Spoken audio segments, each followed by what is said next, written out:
All right, this is session 2 of our Entrepreneurship Weekly. And last week we looked at the business model canvas, which is really a tool to help organize a business. It's to help organize any entrepreneurial venture, anything that you're working on, a product or a service.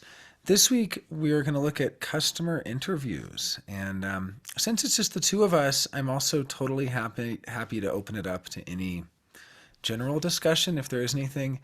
Otherwise, if you're more interested in kind of learning the entrepreneurship side, I'm happy to share.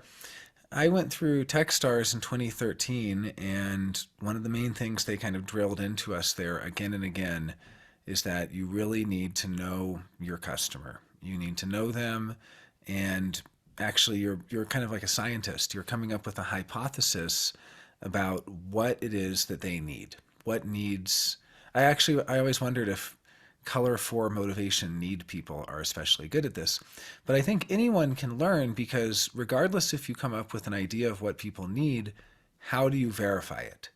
That's the big question. How do you verify it in a way that you actually, that's convincing, that you can actually confirm your hypothesis? And the way you do that is through interviews, but not just any kind of interviews. They're customer development interviews.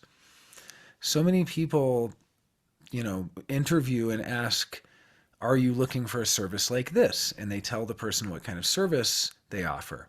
That doesn't work. People will answer yes because they don't want to hurt your feelings or because it's just easier to answer yes. It's actually just a lot easier, if you're asked something to just kind of go along with it. So I had a friend who was working on his company at the time. It was called Momentum.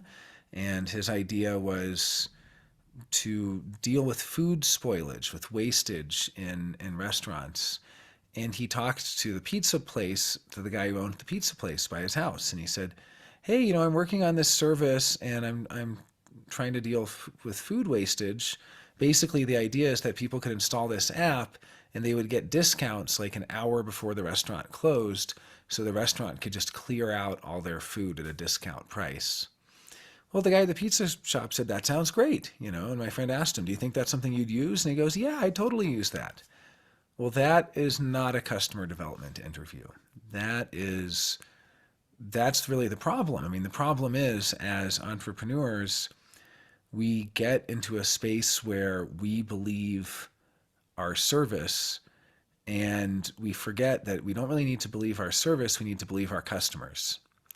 I mean, here at Signpost, we need to believe our customers because I might say my service is doing X, Y, and Z.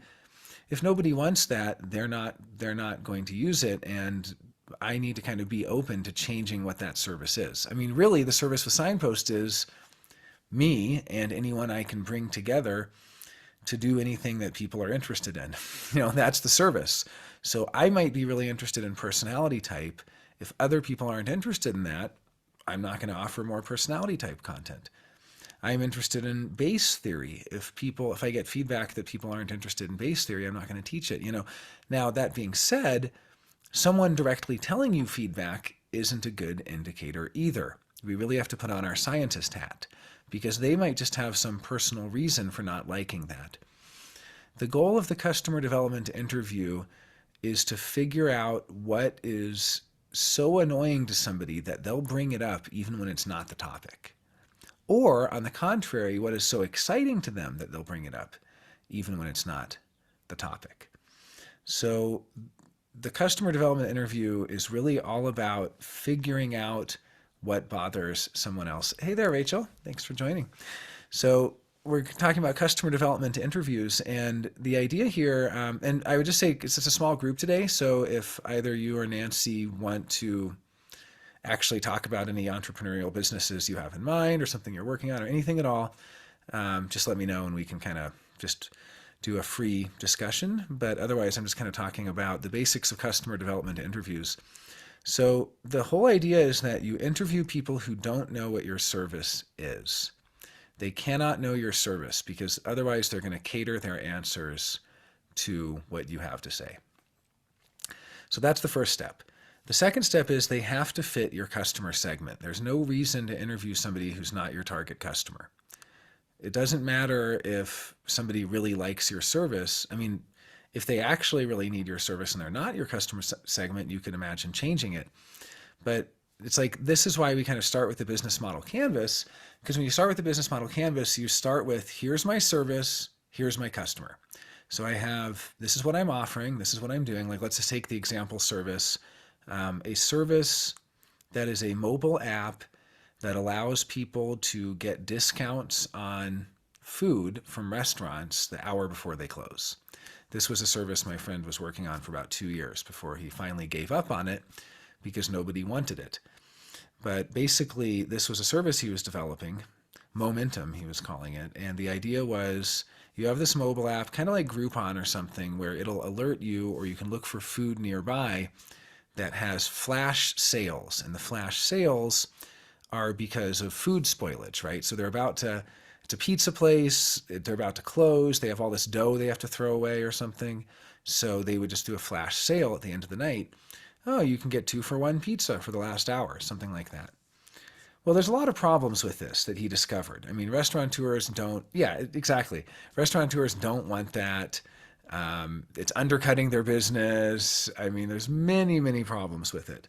But, you know, he was investigating it because early on, when he asked restaurant owners, they would say, oh, yeah, that's a great idea. Well, people just say that's a great idea. You know, they're saying that. But when you actually talk to them, what he discovered doing actual customer development interviews, actually, let me see if I can find one of his customer development interviews. Let me see if I can find, let's see.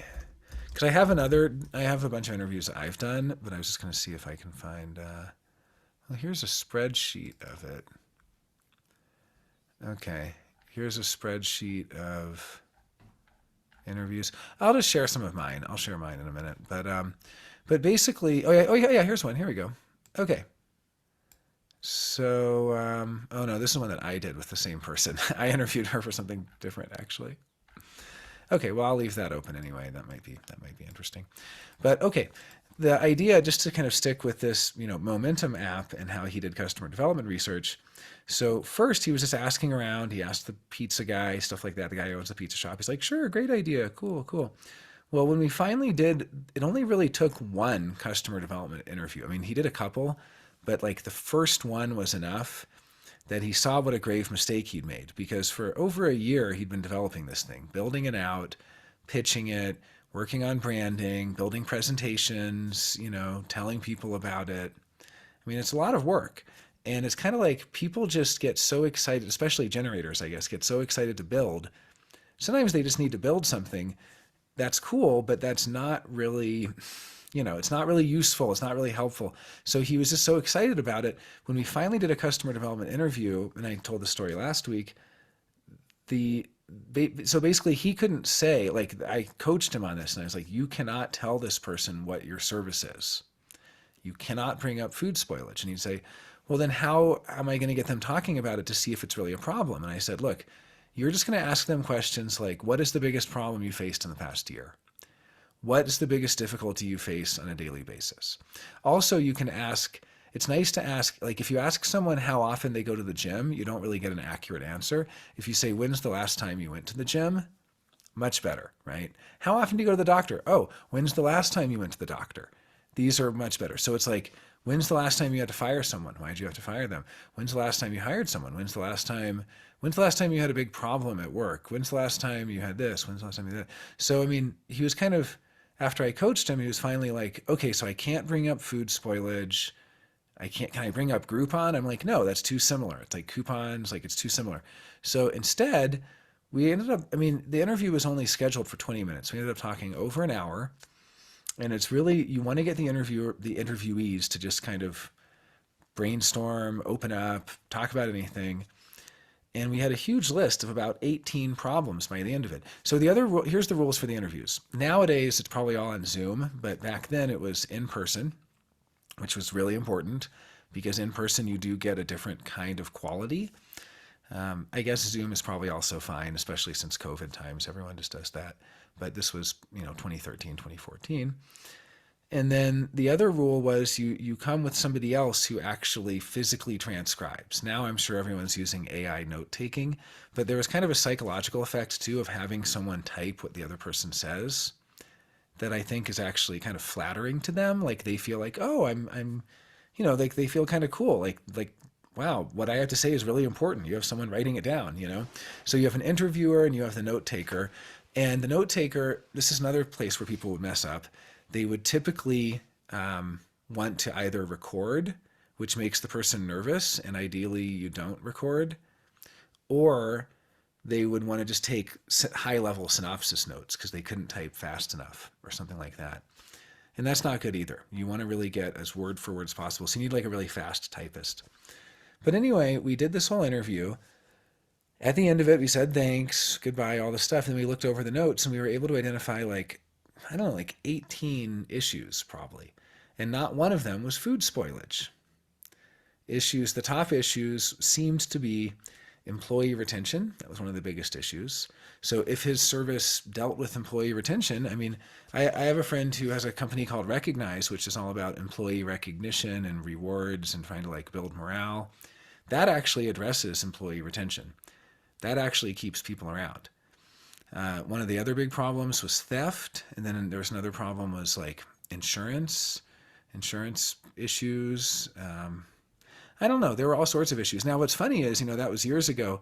Years later, someone came up with a theft, service, an anti-theft service, which I would never want to be involved in. It sounds like a really boring job, but they basically made a way that someone could like take a photo of the bottles at a bar and then like take a photo the next day and see if they were like it somehow, I don't even know, using AI or something, it can tell all this stuff. I mean, so many services out there are just ridiculously bad. It's like, who really needs this service? Probably nobody. But in any case, what he discovered through this customer development interview was that, wow, nobody really cares about food spoilage. And even at the end, because it was already kind of over, he did say, he just kind of asked, directly, like, what do you do about food spoilage? And the answer was, oh, it's not really a big deal. It's just the cost of doing business.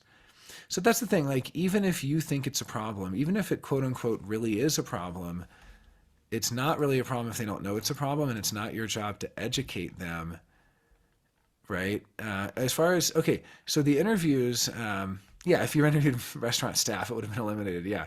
So the interviews, so the way to do the interviews, this is how we learned in Techstars. Basically, you want to identify your customer segment. His segment was business owners. So he wouldn't interview restaurant staff unless he was building a service for the staff. Or unless he just wanted to learn more about restaurants and how restaurants work, which would have been good. But the idea is that you interview people in your customer segment, and then you kind of wait for them to tell you what problem you're solving. Like, you already have in your mind your hypothesis, we're solving this problem, and if they don't tell you, they don't have that problem, right? So that problem only really exists, even if it is a real problem. Hey there, Liz, thanks for joining. So even if it is a real problem, it's not a real problem that's a big enough problem for them to care about. And so the whole idea of the customer development interview is to kind of figure out what are the big problems for your customer segment. So in his case, he was really trying to solve what he saw as a real problem. He had all these statistics, all the food wastage. And it is true, like certain governments, like in France, it's illegal to waste food. You have to donate it. He had all these statistics, like 33% of food is wasted, spoiled, things like that. The problem is nobody really cared, like it actually could be, it could actually make the world a better place or something like that. But also I think so many restaurateurs were burned by Groupon because they found that Groupon wasn't bringing them new customers. It was bringing them really low quality customers, and it was undercutting their own business. Basically, they were just getting paid less.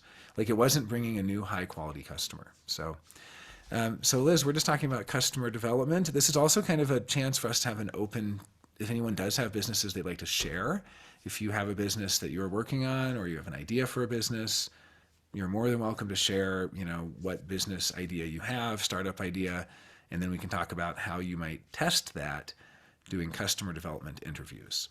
But the basics of it are we would just find people in your customer segment, interview them without telling them what your business is, and then just take notes and listen for what their pain points are. What are the biggest problems they're facing? What are the biggest annoyances they have? Things like that. And some of the questions I heard was like, how do I find these customers? Well, if you have a problem finding the potential customer to do an interview, you're probably going to have a hard time finding the customer anyway. Like, you just ask them, and actually you might be surprised how willing people are to do these interviews. The typical way I would do it, and this is kind of, maybe it's a little tricky, but it's not really. I would just send a short email and I would say, hey Jim, got your contact info from Jane. I was wondering if you'd be available to do a 20-minute interview. I'm working on a new service for, restaurant owners or, whoever they are. And I'm available. And you basically give them 2 times about 2 weeks out. So you say, like, now it's May 13th. I would say, let's see, I would say, like, I'm available Tuesday, May 28th at 10:30 a.m. or Thursday, May 30th at 2 p.m. And so you always do that in the first email, and that way it's like 2 weeks out. It's very, like, so much less bounce. Like, if you try to get a meeting, some people can meet, that same week, but most people can't. And you basically just say, do you have time for a 20-minute interview? Here's 2 times that work for me. And you don't tell them much about your service other than it is a service aimed at, whoever they are, basically. So if it was for human design professionals, I would interview a human design person. I would say, this is a service aimed at human design professionals, things like that. And then, when you do the interview, you really just tell them as little as possible. So I actually have some of the interviews I've done, and we can read some of the transcripts. But before we do, anyone want to talk about their business? I mean, Liz or Nancy, if either of you do. If you have business things you want to talk about, I don't know if that's something you'd like. If not, we can just do the interviews. So I'm going to show, this is from a company that I worked on called The Pack. So The Pack was, we actually got into Techstars, or we got at least preliminarily in, but we didn't, at that point, we had a hard time with the CEO. Our CEO wasn't able, they basically offered him a partner position at Calypso, which was this amazing, they basically offered him a private island. They're like, you can't leave. We love you too much. Here's a partner position. And so he backed out from our company, which I don't blame him for. But basically, these were some of the people that we interviewed, a little spreadsheet. We kind of ranked them, title, who they were, what company they worked at, what market were they in, what size was the company, how much budget, yada, yada, what were the takeaways, and then links to the full interview. And so this was for a company that we were working on that was essentially, we interviewed Glenn Kelman from Redfin. So this was a company, The Pack was basically, it's actually something that is actually, around now. It was a mentorship group where we would basically hire very high-end mentors who are kind of thought leaders in their industry. We had people like, I don't know, we just had kind of, big names in the touring circuit of thought leaders in their industry. And then we would have a subscription service for companies to be able to basically hire these people to be on Zoom or on the phone for weekly check-ins or kind of strategy meetings and things like that. And this ended up actually being made. There was another company that was actually pretty successful doing this, and they're still around. But that was the other thing, was we were just too early. One of the main questions investors like to ask is, why now? Why not last year? And why not next year? Because they might see you have a great idea, but they're saying, why is this the year that idea turns into a company? People have had that idea for 20 years. Why is this the year that we're finally ready to do it? And you have to kind of convince them. So here was an interview we did. This was the Glenn Kelman interview, CEO of Redfin. My notes, this was a difficult interview because Glenn kept trying to guess what we were up to. When we were hired about problems around documentation, he responded sharply, "I wouldn't make a business around it." Yeah, he was a hard one to interview because he just really wanted to know what we were doing. We were talking about group dynamics for executive teams. He said, "What a crock of yeah." He got a big rise out of him. Um, you know, and so basically at the end, when we finally told him what we were doing, he was really surprised. He thought that we were offering a software solution. What we were actually offering was a $10,000 a month support team of vetted top talent leadership consultants. And that was kind of our main pitch, but we didn't tell him that. And the whole time he kept thinking we were like trying to replace Google Docs. He was like, we don't need anything else. We use Google Docs for everything here. And I'm like, that's not what we're doing. Okay, so we were talking about him. The first thing he said is not enough hours in the day. Um, what's the last big project you worked on? Well, we just had a big annual meeting. We got everyone aligned on strategy. There's a certain time of year to suffer. That was painful, but it's a good team. Google Docs really helped us. By the way, he really thought we were trying to replace Google Docs. He kept mentioning it. And you try to plan things. So basically what we were doing is we were asking questions. Can you tell me why I was running late? Did you have anything in place to make that transition? Can you tell me about a time that wasn't so successful? And we were just trying to get him talking, really. This was not the most informative interview. He was very guarded, probably because he's the CEO of a mega company, and but that was basically who we were going for. That was our target customer, owners of companies who would pay us $10,000 a month, which is nothing to them. It's like a tiny drop in the bucket. It's like far less than a quarter of what they were paying the other executives, but for a service that would supposedly help them in some way. So let's see what he was talking about. You have to decide. So this one was not. This was kind of a hard one. He was so. Yeah. He was so on guard that we didn't really get a lot out of this one. And we would sometimes ask targeted questions. Usually we wouldn't.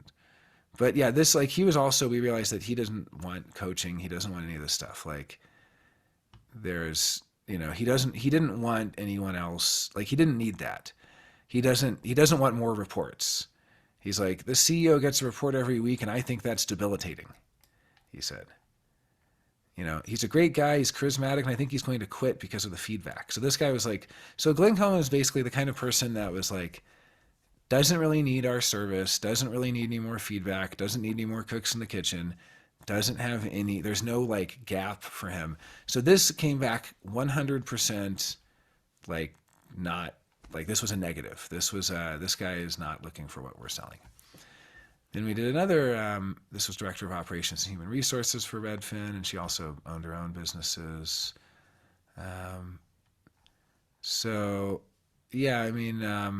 Talked about her projects. These are pretty boring, honestly. I wonder if I have any better ones. Basically, this was a company that we just gave up on because nobody was interested. Now, later, the exact same company did eventually go on to be very successful, but that was many years later. And I think it was just, they might have had an uphill battle also, or they might have had to get a lot more funding, or who knows, to get on. But okay, tell us about a recent project. We launched the iPhone last week. It was great. What are the challenges of working remotely? Speed of communication. Developers are more product focused. Working with a designer is local. If he was remote, it would be harder. Can you elaborate on why it's harder? He and I spent a lot of time talking about it. This is pretty boring to go over, but this was just basically, this is an example of what you kind of end up with. And in that business, I wish I had some counter examples, because I had another one where we actually did find a lot of hits. But a lot of what you find is just nobody's interested. Nobody wants what you're selling. Nobody wants what you're making. And so if anything, it just kind of, yeah, he probably didn't want to deal with, that's a good comment. Yeah. He didn't want to deal with Gate 33 oversight in the Penta. Yeah. And, it's really, most of what you're getting from the customer development interviews are that people are not really as interested in what you're selling. It can be really demoralizing. Sometimes you get a big hit, though, and then that feels great because you actually go, wow, this is something people actually want. And sometimes you even find what they actually want hidden in the interviews. You've done 40 or 50 interviews and you're getting nobody interested in what you're selling. Then you go back and read through them one night and you actually discover, even though they're not interested in what you're selling, they're all interested in something. And you start to see the pattern emerge. So it can just be really helpful, like if you want to stick with your customer. At Techstars, they consider themselves customer centric, which means sticking with your customer more than sticking with your service. Change your service, but keep your customer. And that's what I believe. I mean, Signpost, that's all I want is to serve human design people. Yes, I'd love to hear your comments, Rachel. Hi, can you hear me? Yeah.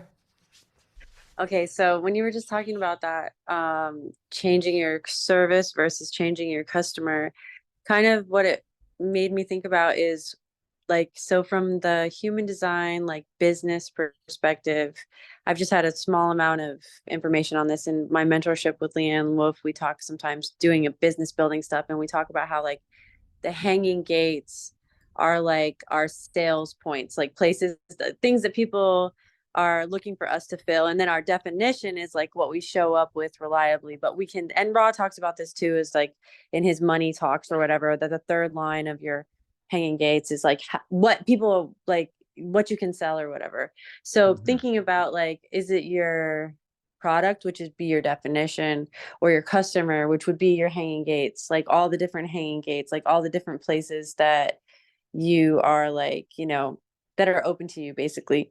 Mm. So interesting. I was just wanted to say Oh, that. yeah, no, I like that. I mean, I often think of it also as everyone has, I mean, something Ra would say that's kind of mystical is that there's a certain place for things. Like you love to say that death isn't a time, it's a place. And I think about place almost like if you were to draw like a big map of human life, and there's a place where your car breaks down and you call the tow truck. There's a place where you're getting out of college and looking to join the workforce. There's a place where you haven't gone to college yet and you're looking for a tutor to help you pick the right one or something. I didn't really go to college, so I'm just guessing. But for a lot of people anyway, but there's all these places in life, and I wonder if those places are kind of like what you're saying are the hanging gates, and then the life force energy is what you get consistently. So it's like I can reach people at different places in their life depending on how I connect with them, but all they're really going to get from me is what I've gathered with my 952 concentration and or some experiential stuff from my life, from my 4629, because that's all I can really consistently do. But my hanging gates are kind of like the places that I meet people. And I do like to think of that as like two different things. Like, yeah, we're talking about customer segments, but we're also talking not just a person, but a person at a time in their life where they're at the place in their life where they need your service. Like a good example would be a tow truck. Anyone who has a car might need a tow truck, but only when their car is broken down. It's not like they need the tow truck all the time. Yeah, go ahead, please.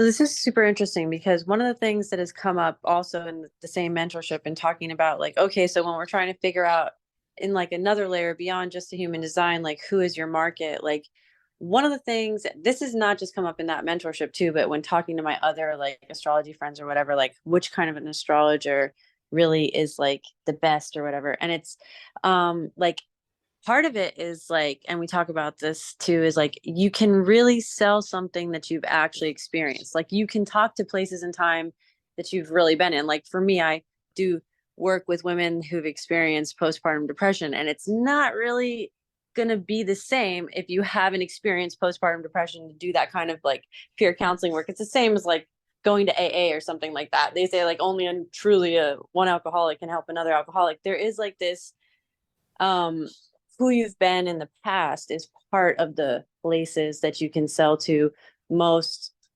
authentically, I want to say, like most like confidently, and this is especially so like a lot of times I'll talk with one of my astrology friends like about getting Saturn return advice from somebody who hasn't experienced their Saturn return. Like they could be a brilliant astrologer, but it lacks a certain level of like just reality that you like unless so what I'm saying, so it's like part of what Absolutely. Yeah. helps to decide who our customer is also like the experiences that we've actually had, who we've been in the past, like so more so even than who we wish to be like fantasy wise in the future. Yeah, yeah. I mean, that's also, it speaks to the difference in logic and experiential and how, the experiential has advantages and disadvantages against the logical. The experiential is that once you've lived through that, no one can ever take that away from you, and that becomes an advantage. However, as Ra points out with the 1333, They're the ones who you don't trust them until they've had the experience because they're not experienced enough. But then the disadvantage is eventually one day they've had too much experience. They're too old. You want somebody new because you're like, oh, that person's worn out. They can't be our leader anymore. They've had too much experience. And I used to joke with my friend actually when we were hiring. We had a little tech startup, and we kept getting applications from people who'd spent all these years at Microsoft. And we never said this because it would have been too rude, but we wanted to say, I'm sorry, you have too much Microsoft experience. We can't hire you here, which is like the opposite of what most people hear, right? Too little experience. But, we didn't want somebody that had been at Microsoft for a long time because they had a certain kind of experience there that, I don't know, it says something about them. But then the logical side doesn't necessarily have the experience, but you can't really trust them until they've made predictions that work. And even then, it's kind of like the predictions are always untested, and it's only in hindsight that we see, oh, that person was right. The prediction did come true. But it's a little bit like harder to trust that. It's harder to, I mean, at the same time, logic is the only thing that's repeatable because the what's tricky about experience is someone could be very experienced and they could have made a very successful business, and then the next one might fail terribly because they can't repeat it. The experiential is not necessarily repeatable. But I definitely think it's good to think about who do you serve, not just in terms of who they are, but where they are in their life. Like what stage of life are they in? What are they looking for in their life? Even like a hierarchy of needs, what needs do they already have met and they don't have to think about? And so they're kind of thinking about other kinds of things. Like obviously in human design, we're not really, I mean, this is something that comes up quite a bit in different human design groups is like, oh, how privileged can you be to think that you just need to follow strategy and authority when there are people starving to death in third world countries? Well, it's incredibly privileged. It absolutely is. The people who can learn human design already have basic needs for safety and shelter and food met. That's where they are in their life. They're not at the place in their life where they're looking for those basic needs to be met. So, I mean, people are going to have different needs, and we all have a different part to play in the totality. And I think part of what human design does with the deconditioning and really living out your incarnation cross and profile and so on is it kind of helps you discover what niche you fill so that the person on Facebook saying, and I've been told this before, how dare you, as a white male privileged person in a Western country say that people just need to follow strategy and authority. Why don't you get out there and actually volunteer and actually go to these countries and help them? They tell me that, and I would say, well, if that's my niche, then I will naturally be drawn to that because I will naturally sacrally respond to that and I will naturally discover my true calling doing that. Because in the totality, we all have different roles to play and we're actually doing the best we can in different areas. And there's people who are there when your car breaks down and they have the tow truck and that saves you. And then there's people who are there when someone has no place to live and has no food and they're there to give them a place to live and give them food. Like there are different services. There's people that like myself that can serve a different clientele that maybe doesn't have problems with food and shelter and safety, but they have different problems. They have problems with questions about what life means and problems with how do they fulfill their purpose, how do they find their true calling, things like that. So these are just different problems at different levels of the totality, and it's kind of simplistic and homogenizing to imagine that everyone should just go try to help people starving or something. That's not the best use of everyone's time. It's definitely the best use of some people's time, but it's not the best use of others. So I used to get in a debate with a friend of mine who is a real Marxist leftist, and I'm a pretty leftist guy. I believe in things like universal basic income and kind of just helping people, social welfare, stuff like that. But he was so extreme that he believed that not only should bankers and rich people be imprisoned or even, I think, killed, but that like their therapists should too, because their therapists were allowing them to continue their hegemonic rule and their exploitation of the underclass. And I would argue with him and say, no, pain is pain, suffering is suffering, the owners of the bank are suffering, and the therapist who helps ease human suffering is probably doing a lot for the world because they're actually helping that person in a way. Hey, that person might actually have a huge impact. If they have a huge change in how they see the world, they might actually become one of the world's great philanthropists. Who knows? So it's kind of, yeah, and they're hookers also. Yeah. So yeah, his idea was that like anyone who's helping bad people in any way, shape, or form is part of the problem. And I'm like, no. First of all, there's no such thing as bad people. Second, if you're helping them, you're not just helping them be more complacent and take more advantage of people. You're helping them become more human. And yeah, it's not soothing a savage beast, right? It's that's how he saw it. I'm saying if you're actually helping someone like therapy, I don't know about the other example, but therapy, it's like you're helping them develop as a person. And if you help them develop as a person, they might actually have a positive impact in the world. So yeah, and it's also incorrect to say, yeah, good point, Rachel, that someone suggesting that human design isn't operating no matter the socioeconomic status. It is becoming it's about becoming conscious of the mechanics. Absolutely, absolutely. No matter where you are, I mean, yes, it's a luxury to be able to sleep alone. Yes, it's a luxury to have the benefit of being able to experiment radically in the way that we do. But like anyone can radically experiment. I mean, you can be. I remember I was kind of scared once. I had a friend who I'd kind of an acquaintance when I first moved here to Santa Fe. He's a 6'3" projector, and I told him all about human design, gave him a reading. And a week later, he's like, I quit my job. I'm living out of my car. I'm a projector. I'm not here to work. I'm like, oh my God, this is terrifying. But, it actually worked for him. He started going to these parties and he met a big Hollywood record producer and moved to LA and had some success through being recognized for his music. And I mean, it really did work for him. Then later, maybe not as much. I mean, there's no silver bullet, right? He really did. He did radically experiment with it. I will say that he radically experimented with it. And yeah, good point. Therapy hardly works anyway. It's not fair to hold the therapist responsible. Well, it can work. It depends on the person, right? I mean, it can work great for some people, but yeah, and it's a good point that when you're really at your low point, it might actually be the easiest to experiment because you have nothing to lose then, so you're not like so worried about what will happen if you make a decision that goes against what you think you should do, how that might destroy your great life you've made or something. It's like a little bit easier maybe if you're like, wow, my life isn't that great anyway, I might as well experiment.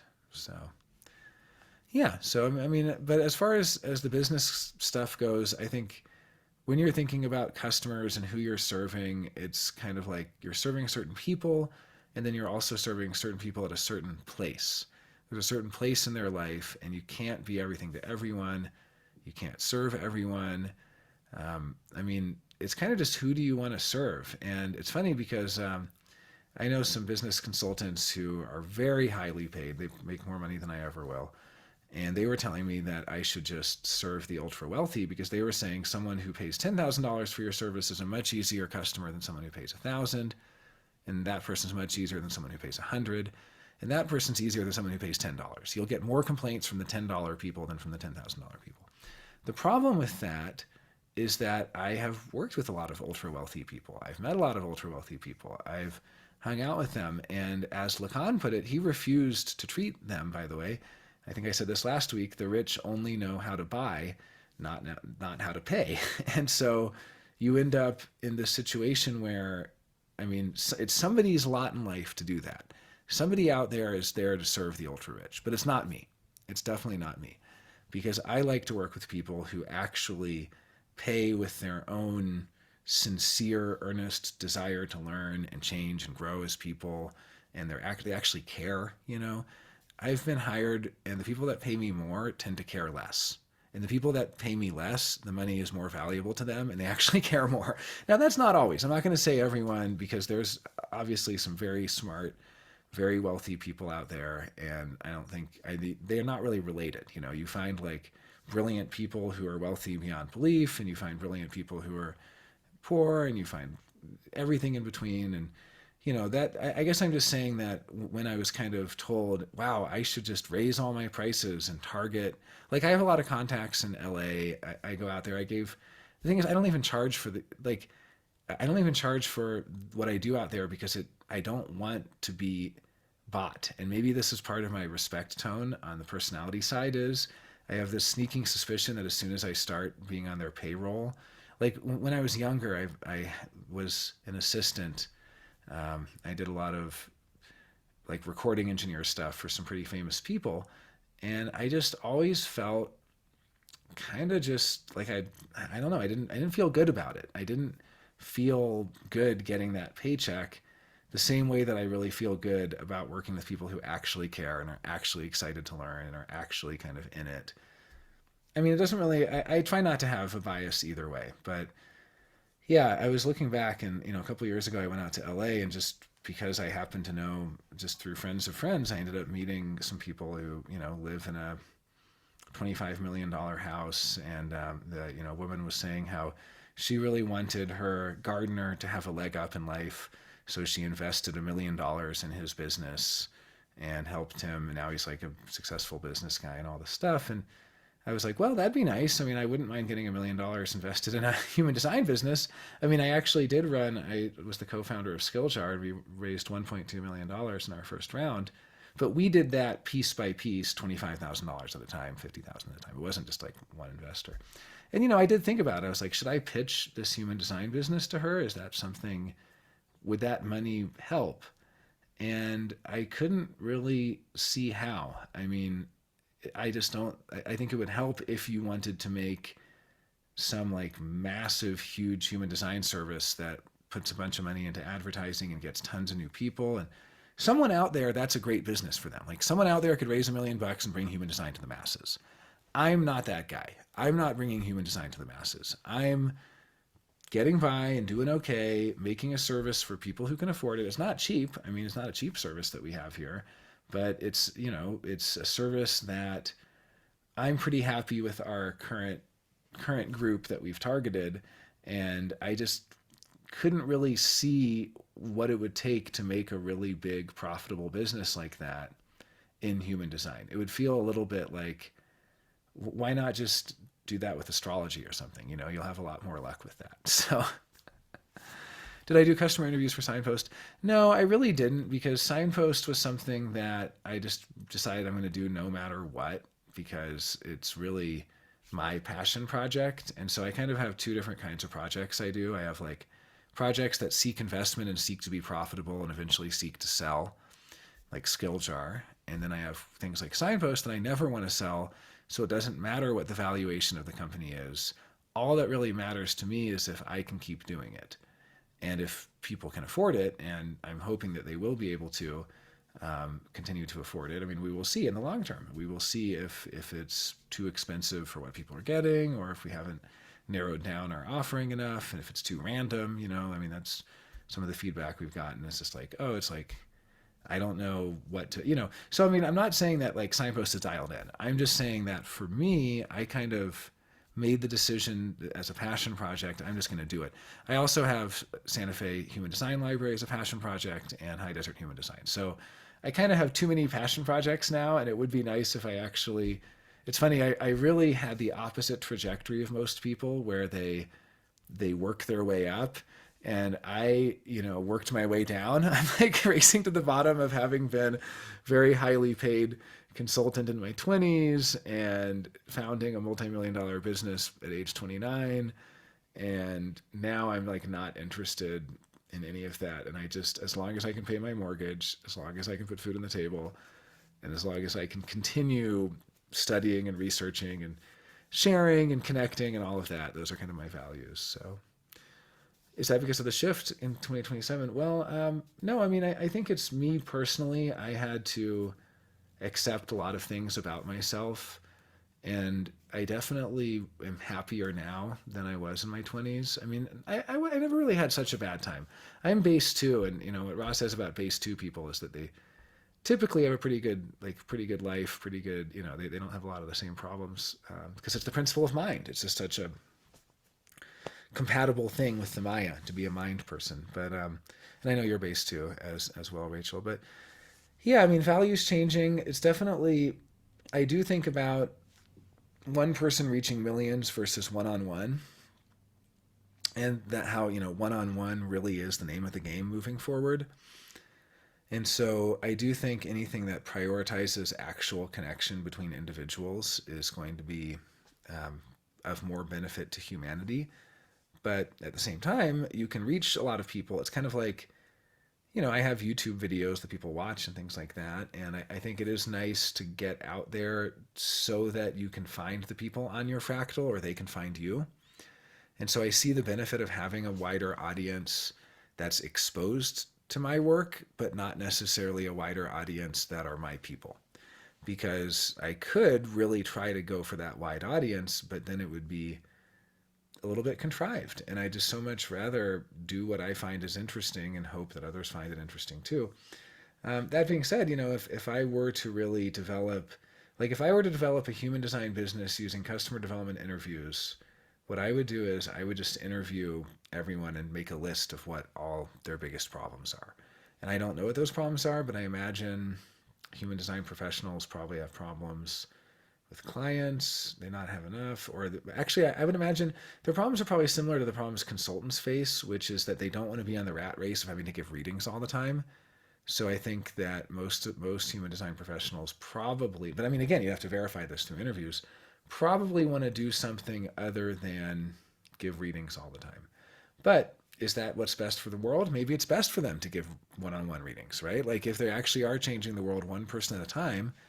I mean, the problem is everybody kind of has a fantasy of like a sixth line pre pre pre nine centered being kind of fantasy of the sixth line, because the sixth line is like the ultimate, like I don't have to work, I just make money, I'm just an owner. And I mean, that's not the sixth line anymore. The sixth line now is here to get off the roof. They have their little reprieve on the roof for 20, 25 years, but really closer to 20, I guess.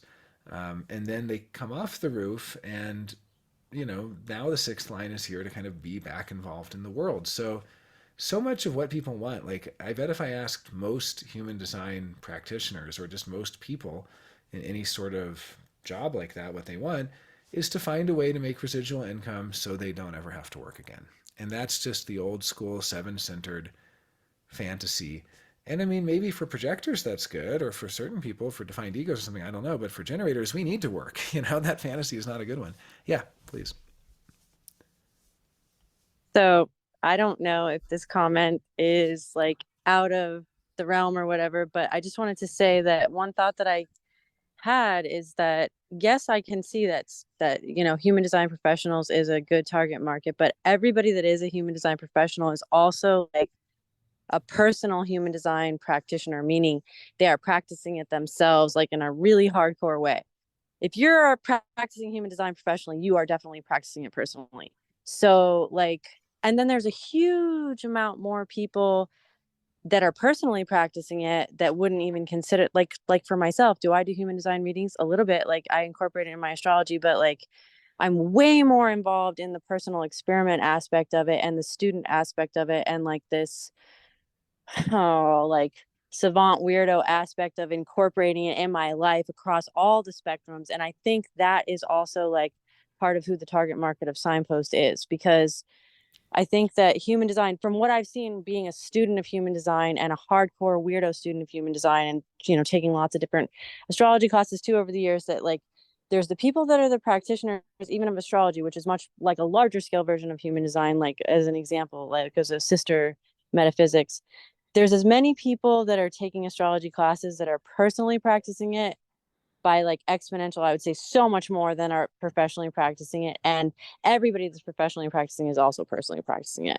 So it's important to consider just like, are you in the experiment like dedicatedly and seriously? That is a customer for Signpost. Like, because what you provide as a resource for people that are in their experiment is invaluable. It is like, because when we're talking about value offer, yes, professionally it's valuable. Oh my God, for professional people, but like just people that are practicing in the experiment would pay like so much more than they would for like that, like that's what I'm just feeling to tell, like as a thing, Well, like. and I appreciate that. And I mean, what you're kind of paying for is access to me and HDHD speakers and so on. I mean, but also our main competitors are free. Our main competitors are Facebook, Telegram, other free discords. And and that's going to be fine for a lot of people. Like I'm really at the point now where I do want to continue to offer new services. I'm open to new services. Like if somebody came to me and they're like, oh my God, here's what's missing, and I agree with them, then I would absolutely build that or work on that. But I'm also just, I love that we have enough people. I do kind of wish we had more. And I don't know. But at the same time, I know that as we lower the price, we're going to get a different kind of person, maybe less dedicated.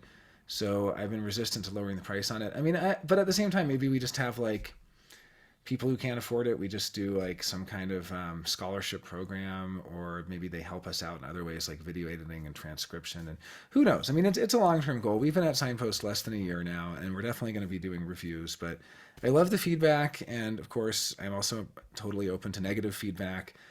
A lot of the negative feedback I've heard is just that it's too scattered and chaotic and not narrowed down enough, and there's like too much and it's confusing. And so, I mean, like, that's all good feedback. I mean, I absolutely honor that feedback.